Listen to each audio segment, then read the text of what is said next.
Eu convido você a abrir a sua Bíblia em Mateus, capítulo 5, versos 27 a 30. Abra a sua Bíblia em Mateus, capítulo 5, versos 27 a 30. A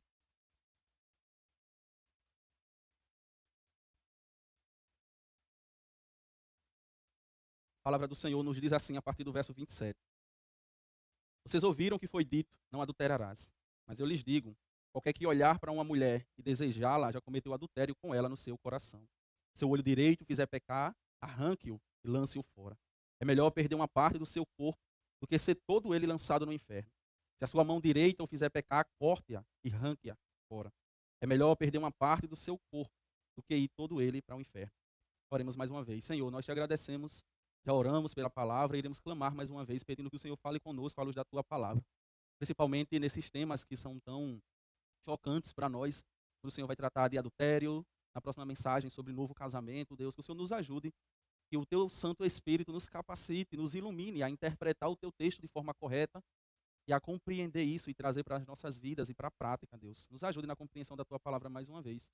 É isso que nós pedimos, em nome de Cristo Jesus. Amém. Amém, meus irmãos. O texto que nós acabamos de ler, ele não é um texto solto. Para aqueles que vêm acompanhando as séries de mensagens aqui na igreja, sabe que ele é uma continuidade dos ensinamentos de Jesus. Jesus está no famoso e bem conhecido Sermão do Monte, onde Jesus está diante de uma multidão e ensinando algumas questões práticas para a vida do povo. E Jesus tem tomado os mandamentos como esse guia para ele, para trazer ensinamentos ali. Vale ressaltar que Jesus não está trazendo um novo mandamento nesse sentido, mas Jesus está interpretando a forma correta do mandamento. Por quê? Porque Deus deu o mandamento para o povo, mas o povo interpretou a lei de Deus. Eu falava hoje na EBD que com o povo indo para o exílio e eles ficando sem templo, eles ficaram sem essa conexão sobre a lei de Deus e então surgiram as sinagogas desse período da Babilônia. E a sinagoga era exatamente esse lugar onde os doutores da lei eles iriam interpretar a lei para o povo. E quando Jesus chega, tem várias sinagogas ali, fruto desse período do exílio da Babilônia. E Deus silenciou em Malaquias. Então, nesses 400 anos, como o povo ouvia a voz de Deus? Eles ouviam através dos doutores da lei nas sinagogas. Então, o pessoal ia para a sinagoga e lá eles abriam a lei de Deus, a palavra do Antigo Testamento, e interpretava para o povo. Então, eles fizeram várias interpretações acerca da lei de Deus. E o que Jesus está fazendo aqui é trazendo a verdadeira interpretação da lei, que algumas vezes vai casar com aquilo que os doutores da lei interpretavam e outras vezes vai de encontro com aquilo. E algumas outras vezes Jesus vai trazer uma amplitude para o mandamento, e é isso que ele faz nesse mandamento aqui, que é o 7º mandamento, tu não adulterarás. Então, com esse contexto, eu queria introduzir aos irmãos, dizer que nós vivemos hoje em uma cultura que ela é sexualizada. Propagandas de comida, bebidas, roupas e outros produtos, frequentemente eles vêm carregados de sexualização. Às vezes, para fazer uma propaganda de uma comida, precisa se colocar uma mulher expondo o corpo, ou até mesmo um homem expondo o seu próprio corpo, porque a propaganda ou esses empresários, eles compreenderam que isso chama a atenção do público. Então, você vai vender uma roupa, você não vai colocar Felipe lá como modelo para aquela roupa. Você vai pegar um homem forte, malhado, bonito, porque vai chamar a atenção e vai prender a pessoa naquela propaganda. Então, as nossas propagandas, elas estão carregadas de sexualização. E o tema, por exemplo, da nossa mensagem, não adulterarás, um olhar que condena e a graça que transforma, é interessante para observarmos a partir desse texto. Nós vivemos dentro dessa cultura que banalizou o corpo, banalizou a pureza, banalizou o sexo. Dizer hoje dentro da igreja que o jovem que está noivo, ele não pode ter relação sexual com o seu noivo e aguardar o dia do casamento é um tabu. Não pode invadir a privacidade das pessoas. Dizer a um casal que eles não podem se privar da relação sexual é um tabu para a igreja, porque não toca nesses assuntos entre 4 paredes, eu e meu esposo, eu e minha esposa, nós nos resolvemos aqui, não precisamos de ninguém fazer isso. Então essa é uma área que a igreja meio que não pode entrar, cada um faz o seu no privado, mas nós vamos ver que não é isso que Jesus faz. Jesus invade essa área com o 7º mandamento e traz algumas instruções para isso. Recentemente eu li o livro Com Toda a Pureza, do Tim Chester, inclusive é o livro que dá tema para a nossa conferência da juventude, que vai acontecer no próximo final de semana aqui na Ciba, sexta, sábado e domingo. É uma conferência realizada pela juventude, mas para toda a igreja. Nós iremos tratar mais a fundo sobre esse tema da sexualidade, da pureza do coração nessa área. Recentemente, lendo esse livro e vendo o autor, ele traz vários conceitos e fez uma análise profunda com relação à sexualidade e à vida das Escrituras, trazendo reflexões essenciais para isso, com dados chocantes. Inclusive, aquele que tiver mais interesse sobre essa área, eu recomendo esse livro, e você vai se espantar com dados que é trazido nesse livro, que vai dar uma atenção, inclusive, maior a essa área, sua igreja e também na família, a partir do que Deus requer de nós. Então, diante disso, surgem algumas perguntas que eu queria trazer aqui para provocar os irmãos e assim introduzirmos no texto da exposição dessa manhã. E a primeira pergunta é: o que de fato significa adulterar? Quando o Senhor vai lá no 7º mandamento, em Êxodo capítulo 20, versículo 14, o que ele quer dizer com isso? O que Deus estava exigindo do seu povo a dar essa lei ao povo? Então é o que nós precisamos refletir. Uma segunda pergunta é: quais são as consequências da quebra desse mandamento? Existe um mandamento, e qual é a consequência se eu quebrar esse mandamento? Jesus vai trazer isso aqui.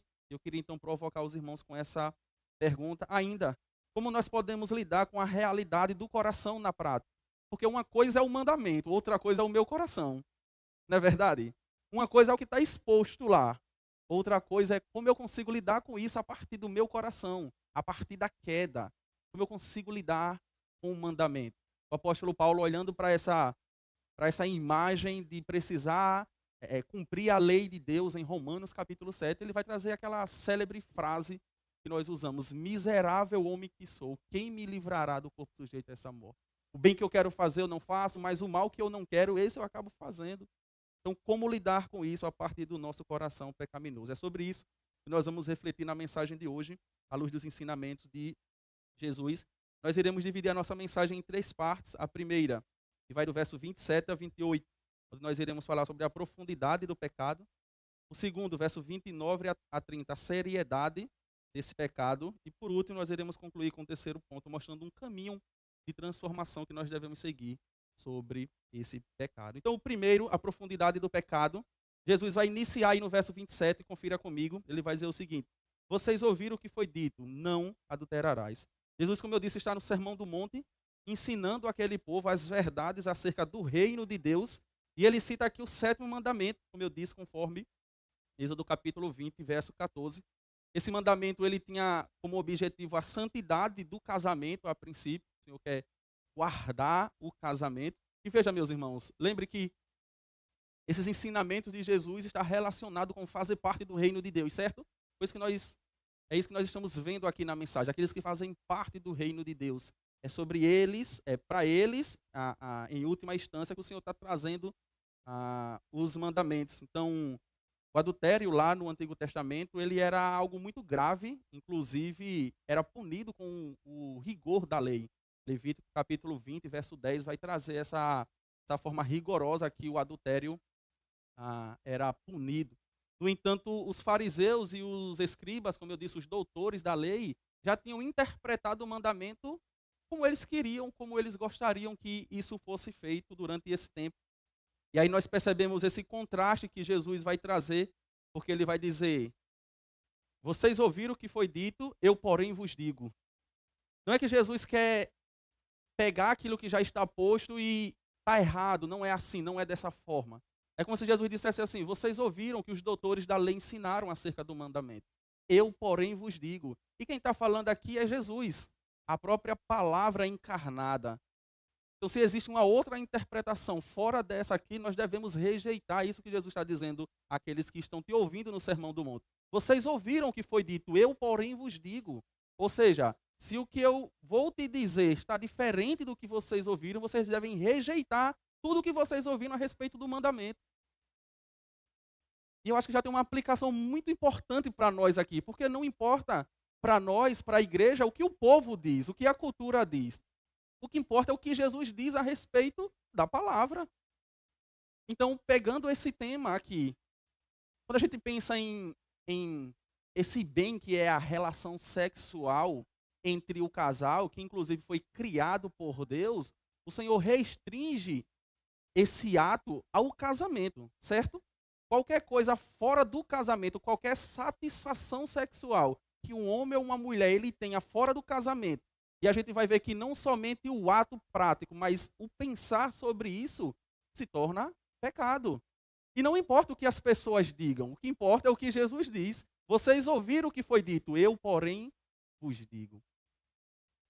qualquer satisfação sexual que um homem ou uma mulher ele tenha fora do ambiente do casamento constitui-se pecado contra Deus. Pecado de adultério, pecado de fornicação e outros pecados que a Bíblia vai relatar a respeito disso. Então Jesus faz esse contraste aí entre o que os doutores da lei diziam e o que ele diz. E eu queria mais uma vez frisar esse ponto para os irmãos, essa aplicação. Não importa o que o mundo diz a respeito disso. Não importa o que as pessoas dizem a respeito disso, que é normal, como inclusive casar, ser casado. Eu não sei quantos aqui, recente eu assistindo um vídeo no Instagram e um pastor que ele responde perguntas que mandam na caixinha para ele lá no Instagram. E uma pergunta que mandaram para ele foi o seguinte: pastor, é pecado um homem morar com duas mulheres se todos estão em comum acordo? Tipo assim, elas querem, ele também quer. Qual o erro nisso? É pecado fazer isso? E talvez alguns de nós olhem para isso e digam: gente, é tão bonitinho, né? Olha que lindo. Eles se dão tão bem ali, né, nessa relação. A sociedade começa a dizer que isso é normal. Isso está errado. Porque é um homem para uma mulher e uma mulher para um homem. Qualquer coisa fora disso é pecado contra Deus. Então nós não devemos nos acostumar com isso.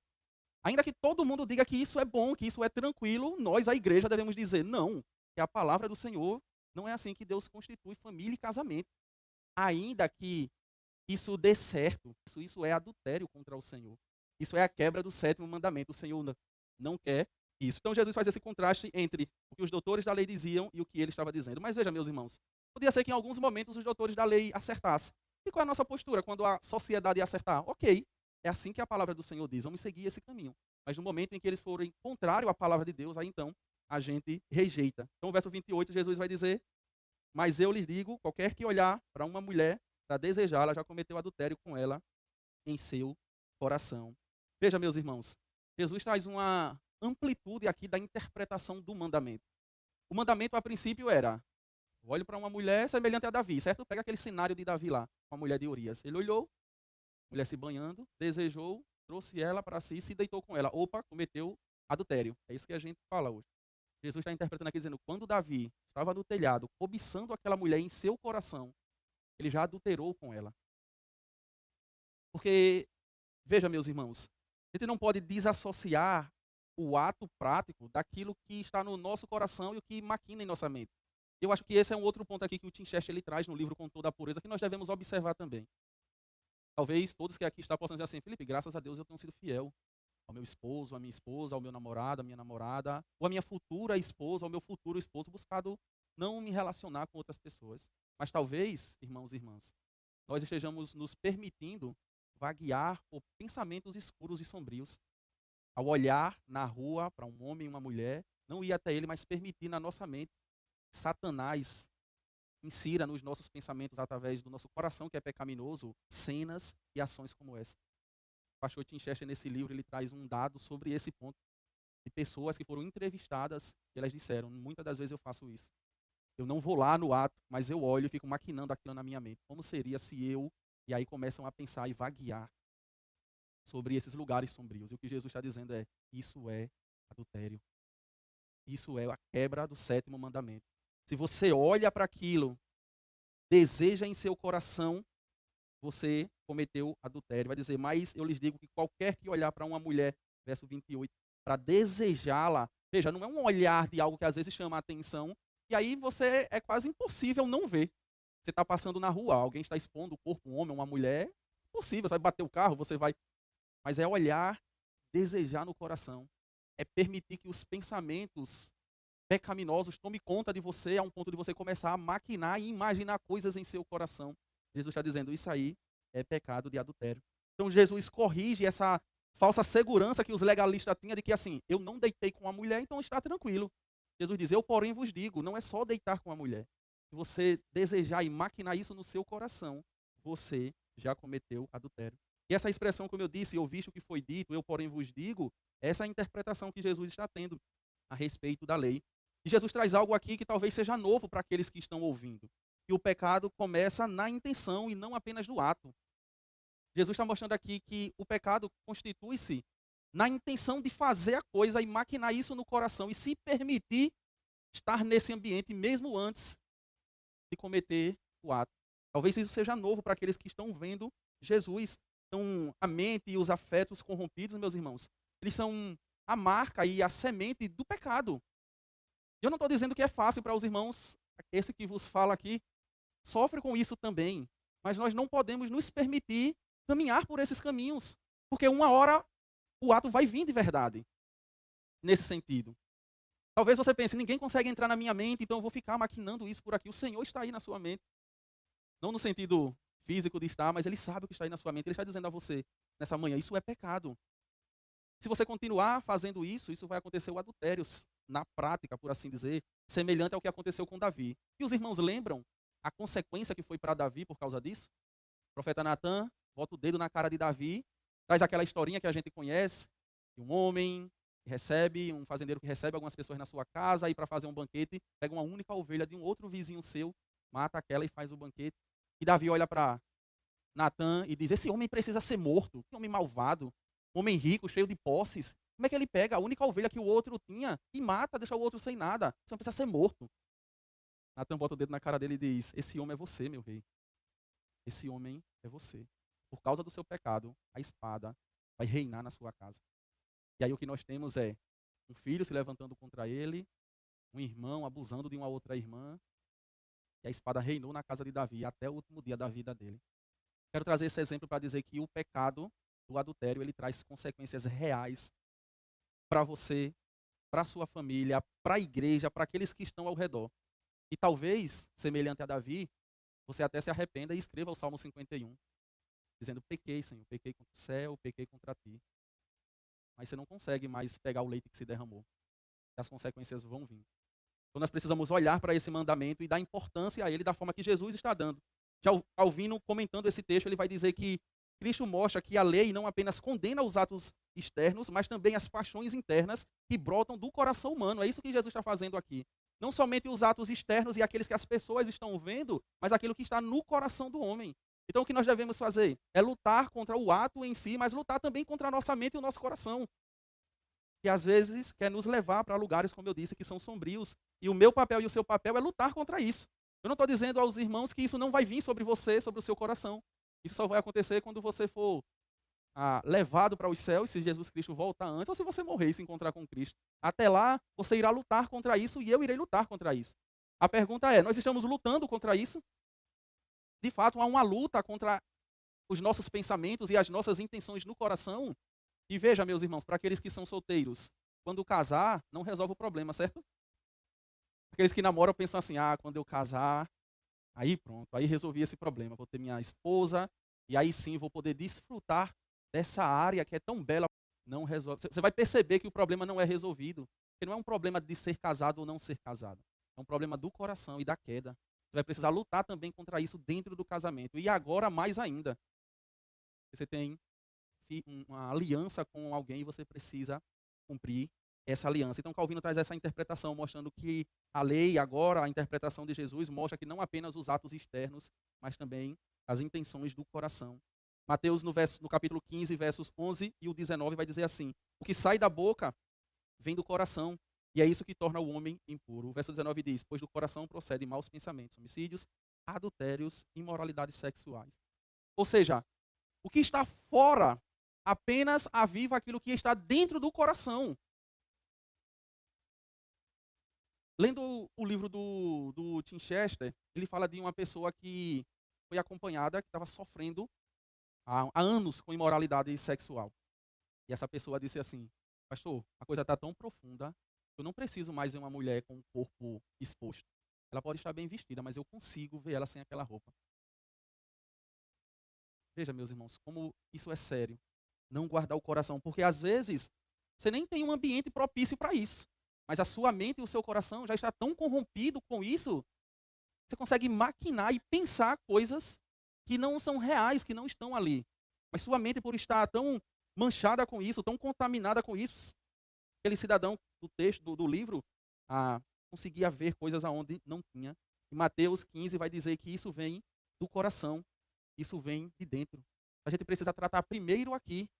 Quando a gente tratar aqui no coração, e por coração, a gente sempre tem dito aqui, né? Não necessariamente essa carne que bombeia, mas esse centro das emoções que nos nos guia, que nos coloca em situações, a gente precisa tratar primeiro isso. E como é que a gente vai tratar isso? Com o mandamento. Eu vou olhar para o mandamento e o mandamento é claro, não adulterarás. E o adultério não é somente quando um homem ou uma mulher se deita com alguém que não é seu, mas também quando eu penso sobre isso e maquino isso no meu coração. É assim que nós iremos tratar as inclinações e as paixões do nosso coração. Então, a cobiça, vale ressaltar aqui, porque o texto vai dizer, se um homem olhar para uma mulher, né? E talvez alguém possa pensar, olha aí, é um homem para uma mulher, né? O texto aqui é para homens e mulheres. Jesus está no Sermão do Monte falando para homens e mulheres. As mulheres não estão distantes disso também. O mesmo que se aplica para o homem aqui, se aplica para a mulher também. E pasmem, estatísticas desse livro que eu falei aos irmãos aqui, traz uma estatística de um avanço, de uma crescente de mulheres com acesso a sites pornográficos. Porque aqueles que criam o site ou os que armazenam os sites, eles têm acesso a todos os acessos. Você pode apagar, excluir, mas eles têm acesso a tudo. Eles têm acesso pelo seu e-mail. Você cria um e-mail e acessa o site. Depois você apaga tudo do seu histórico e pesquisa, mas eles têm acesso. E pesquisando esse banco de acesso, uma crescente de mulheres acessando sites ilícitos. Uma crescente de mulheres. Então essa não é só uma luta dos homens, é uma luta também das mulheres. E o que o mandamento diz é que nós devemos fugir disso, tirar o nosso coração, distanciar o nosso coração dessa cobiça, dessa luxúria que nos chama até aquilo que não é nosso. Porque aquele homem, aquela mulher que está do outro lado, não é meu, não é minha. Eu não deveria pensar ou mesmo ter algum tipo de relação que satisfaça um desejo sexual meu, porque não é meu. Jesus quer guardar o meu casamento, a minha relação e também o do outro. Porque pegando aquele caso lá de Davi, o problema não foi só para Davi. Urias teve sua vida ceifada por causa do ato de Davi. Não só Urias, toda a sua equipe que foi para a frente de batalha, morreram. As flechas transpassaram essas pessoas por causa do pecado de Davi. Então o Senhor, com esse mandamento, quer proteger você, quer proteger sua família, mas também quer proteger a família do outro. Nós devemos olhar para isso aqui, dar importância ao que o texto nos mostra aqui e balizar os nossos corações com relação a isso. Spurgeon, comentando esse assunto, ele vai dizer que o coração do homem é uma fornalha de iniquidades. E até mesmo os melhores entre nós precisam vigiar suas paixões e os seus pensamentos em temor e tremor diante de Deus. Até mesmo os melhores entre nós devemos vigiar. Então, se tem alguém aqui que diga, essa palavra não é para mim, eu sou tranquilo. Meu irmão, minha irmã, vigie. Vigie, porque o mesmo Pedro que disse, tu és o Cristo, o Filho do Deus vivo. E o Senhor disse, não foi carne e sangue que te revelaste, mas o Senhor que está no céu. Mas na frente disse, o Senhor não vai para a cruz. O Senhor não vai morrer. Qualquer um que vier aqui, eu vou brigar e não vou permitir que o Senhor vá. E o Senhor disse a ele, se afaste de mim, Satanás. Como assim eu não vou para a cruz? Se eu não for para a cruz, e a redenção? Então, os melhores entre nós devem vigiar para não cair nesse pecado. Então, meus irmãos, pensando em uma aplicação, finalizando esse ponto, é que a profundidade do pecado, ela exige mais do que uma vigilância externa. Você não quer cair nesse pecado, não é somente vigiar externamente, mas exige uma vigilância, um quebrantamento diante de Deus do seu coração. Jesus revela nesse texto que o pecado começa não quando você se deita com uma pessoa que não é sua, mas quando você maquina aquilo no seu coração. Portanto, todo cristão ele deve se guardar. Ele deve não somente se guardar de estar em ambientes que são propícios a esse pecado, mas guardar o seu coração quando esses pecados vierem. É um desafio que o Senhor nos traz aqui nos ensinamentos do Sermão do Monte. Tu não adulterarás. E aí Jesus então vai trazer a seriedade disso. Por que deve viver com essa pureza? Versos 29 a 30 o texto diz, se o seu olho direito o fizer pecar, arranque-o e lance-o fora. É melhor perder uma parte do corpo do que ser todo ele lançado no inferno. E se a sua mão direita fizer pecar, corte-a e lance-a fora. É melhor perder uma parte do corpo do que ir todo o corpo para o inferno. Jesus olha para aquela situação e traz dois exemplos para aqueles que estão te ouvindo. Se o seu olho te fizer pecar, você deve cortar, arrancar ele. É melhor você chegar no céu. A gente usa a expressão caolho. Alguém já ouviu essa expressão aqui? Que bom, não estou sozinho nessa. É melhor você chegar no céu somente com o olho, sem enxergar com um do seu olho, mas chegar no céu do que não chegar lá. É melhor você chegar no céu sem a sua mão direita, que você ir para o inferno com as duas mãos. E veja, meus irmãos, essa imagem que Jesus traz aqui, ela é uma imagem forte. Ele vai dizer que é melhor perder uma parte do corpo do que ser todo ele lançado para o inferno. E ainda Calvino, interpretando esse texto, ele vai dizer que Cristo nos ensina a não poupar nada que nos impeça de alcançar a vida eterna, ainda que isso nos custe muito.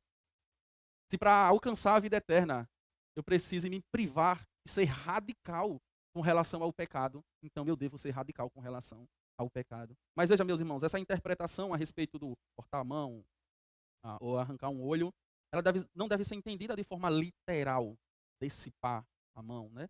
Ao longo da história, nós tivemos alguns casos que pessoas interpretaram isso aqui de forma literal, e um caso bem conhecido dessa história é o caso de Orígenes de Alexandria, que cortou o seu órgão genital para resolver essa situação. Ele disse, não tem condições, eu vou ter que ser literal aqui.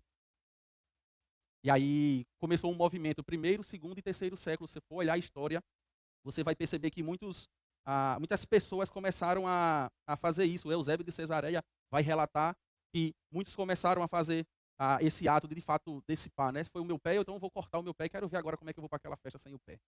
Se foi a minha mão, eu vou dissipar a mão, quero ver agora como é que eu vou sem aquela mão. Os irmãos estão rindo aí, mas foi real.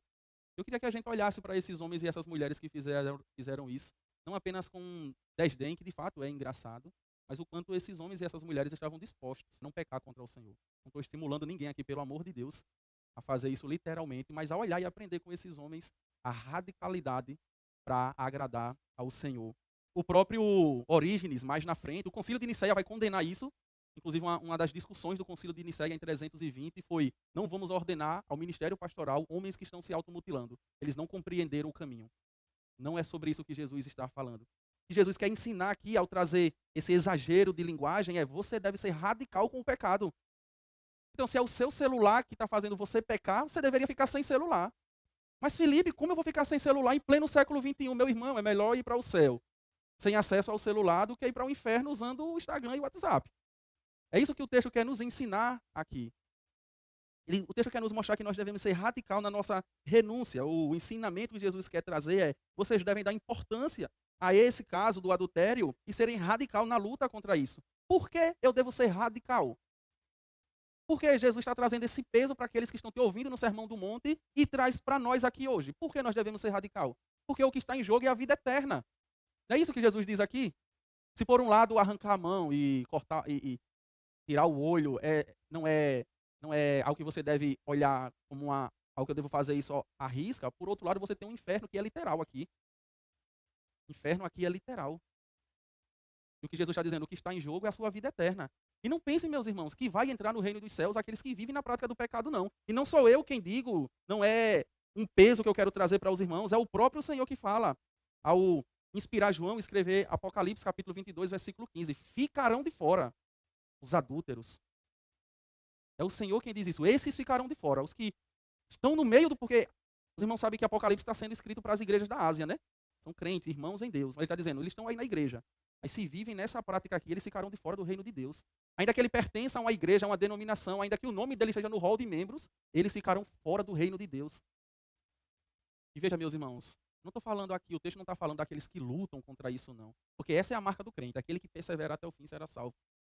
Então, se você luta com isso, continue lutando, meu irmão e minha irmã. E creia, tenha esperança em Deus de se livrar desse pecado. Mas se você está aqui, você vive deliberadamente nessa prática, cometendo adultério contra o Senhor, desde Apocalipse, capítulo 22, versículo 15, diz que você ficará de fora do reino dos céus. E que o caminho para esses é o inferno. Esses chegarão lá, não tiveram nenhuma privação, não decidiram lutar, não decidiram ser radicais aqui na terra. Viveram como queria, satisfazendo as suas paixões e os desejos dos seus corações. Beleza, ok. Você não tem direito à árvore da vida. Você não vai ter direito ao reino dos céus. Você irá com tudo isso que você tem para o inferno. Paulo, escrevendo aos Colossenses, capítulo 3, versículo 5, ele vai dizer: fazei morrer tudo o que pertence à natureza terrena, imoralidade sexual, impureza, paixões e desejos e ganância. Faça morrer tudo isso dentro de você, meu irmão, minha irmã. Se você está aqui e tem lutado contra isso, decida mais uma vez lutar. Mas talvez você me diga: Felipe, não tem sido fácil. Meu irmão, continue. Há uma esperança em Cristo Jesus de você vencer esse pecado. Em Cristo Jesus nós temos uma esperança de que o Espírito Santo nos capacita a lutar contra o pecado e até mesmo vencê-lo. Nós devemos então olhar para esse mandamento e trazer a seriedade e a importância que esse mandamento traz. Paulo diz: faça morrer tudo que pertence à natureza terrena. A minha missão e a sua missão ao olhar para esse texto é decidir lutar mais um dia. É decidir lutar mais uma vez. E quando cair, levantar e lutar mais uma vez. João Banner, escrevendo o Peregrino, ele relata várias quedas de cristão. Mas o final da história do Peregrino é cristão entrando na Cidade Santa. Ele não deixou de ir, ele não parou na jornada. Não vá por aí, cristão, porque aí você vai encontrar o lago da escuridão, tal. Ele foi, chegou lá, encontrou, passou por todos os desafios, mas voltou para o caminho. Então continue lutando, meu irmão e minha irmã, e faça morrer tudo que pertence à natureza pecaminosa e que te afasta de Deus. Então nós devemos identificar hoje aquilo que está alimentando os nossos pensamentos, muitas das vezes secretos, e nos colocar à disposição do Senhor, para que o Senhor trate os nossos corações e a nossa mente e nos ajude a viver uma vida santa. A santidade, meus irmãos, ela nunca será algo confortável, mas ela será uma liberdade, uma libertação. Viver uma vida santa não é confortável. É muito difícil viver em santidade, porque você tem que esmurrar a sua carne. Como Paulo disse, você tem que fazer morrer, e fazer morrer não é fácil, porque o que a gente quer, na verdade, é acessar mesmo, é ver mesmo, é pegar mesmo. Não é fácil viver uma vida santa, mas o Senhor nos convoca a isso, porque Ele diz, o caminho daqueles que não lutam contra isso é o inferno. Ele vai chegar lá com sua mão, com seu olho direito, e mão e olho direito aqui é o olho principal e a mão principal do que você mais faz. Você vai chegar com tudo aquilo que você gosta, mas vai chegar no inferno. Então é melhor ser privado de algumas coisas na terra do que chegar no inferno e ter desfrutado de tudo que tinha aqui nessa terra. Então, meus irmãos, pensando em um caminho para trilharmos a partir desse mandamento do não adulterarás e a interpretação que Jesus traz para ele, ou a amplitude desse mandamento, Jesus ele é a solução para isso. Ele mesmo é a provisão de Deus para os corações impuros. Então, se você está aqui e tem lutado com isso, meu irmão, minha irmã, se coloque diante de Deus. O Senhor é o caminho para isso. Ele vai dizer em Mateus 5:8, bem-aventurados os puros de coração, porque esses verão a Deus. Aqueles que permitem os seus corações caminhar por lugares escuros, esses terão como recompensa o inferno. Mas aqueles que se colocam diante do Senhor, colocam o seu coração pecaminoso diante do Senhor e buscam uma purificação dos seus atos, dos seus pensamentos, esses verão a Deus, o autor e o consumador da nossa fé. Nós chegaremos lá na eternidade e dizer como foi bom ter lutado, como foi bom não ter desistido.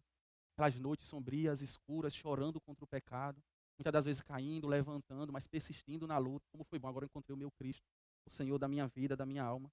Então, meus irmãos, o coração puro, ele não é uma obra humana. Às vezes a gente percebe os irmãos e irmãs querendo lutar sozinho contra isso. Não adianta, você precisa ir para as escrituras, precisa vir para a igreja, precisa buscar pessoas para te auxiliar nessa jornada na vida santa, porque não é uma obra humana, ela é fruto da graça soberana do próprio Deus, que transforma o pecador de dentro para fora. O problema de Davi não foi necessariamente a mulher do outro lado tomando banho, porque ele poderia ter rejeitado aquilo. Ele poderia ter visto aquilo e ter virado o rosto e pronto. Mas o problema de Davi estava lá dentro do seu coração. O ambiente externo foi só um combustível que já pegou dentro daquilo que estava dentro do seu coração. E só o Senhor consegue tratar os nossos corações. Nós devemos, então, em casos como esse, na luta, fazer que nem Davi. O Salmo 51:10, cria em mim, ó Deus, um coração puro. Acho que essa seria a oração que nós poderíamos fazer no final dessa mensagem. Cria em mim, ó Deus, um coração puro. E renova dentro de mim um espírito estável, um espírito inabalável. É isso que nós devemos orar ao Senhor e pedir ao Senhor nessa manhã. Senhor, cria em mim um coração puro. Se apresentar ao Senhor e dizer, Senhor, essa palavra falou comigo. De fato, eu tenho permitido com que os meus pensamentos, eu não tenho praticado esses atos, mas tenho permitido que os meus pensamentos vagueiem por caminhos sombrios. Me ajude, Senhor. Cria em mim, ó Deus, um coração puro. Renova dentro de mim, ó Deus, um espírito inabalável, um espírito estável. Jesus nos chama não só, meus irmãos, a abandonar o pecado, mas a nos encontrar com Ele. Não é uma luta que você está sozinho, mas é uma luta que você está com o Senhor. O Senhor está com você ao seu lado. Ele prometeu que estaria conosco até o fim dos tempos. Eu gostaria, então, de dizer que, concluir dizendo que Jesus nos chama a ser seguidores dele em santidade real. Nós acabamos de falar isso aqui na EBD. O custo do discipulado, ser discípulo de Jesus, requer muitas das vezes arrancar uma mão e arrancar um olho mesmo. Os irmãos já compreenderam, eu já expliquei que isso não é literal, mas muitas das vezes se privar de coisas mesmo, para não pecar contra o Senhor. Guardar os olhos mesmo. Veja, meus irmãos, a pureza sexual não é apenas um padrão moral que nós devemos cumprir. Ela é uma reflexão de uma vida que foi transformada por Deus. Então, por que homens devem se vestir bem e não ser instrumentos de pecado para outros? Porque o Senhor exige isso. Porque as mulheres devem se vestir com modéstia, porque é o Senhor quem exige isso. Então não é um padrão por causa da sociedade, mas é algo do Senhor para nós. Então nós devemos buscar esse caminho e permitir que o Senhor fale aos nossos corações. Nós devemos então levar o pecado a sério e levar ainda mais a sério a graça de Deus.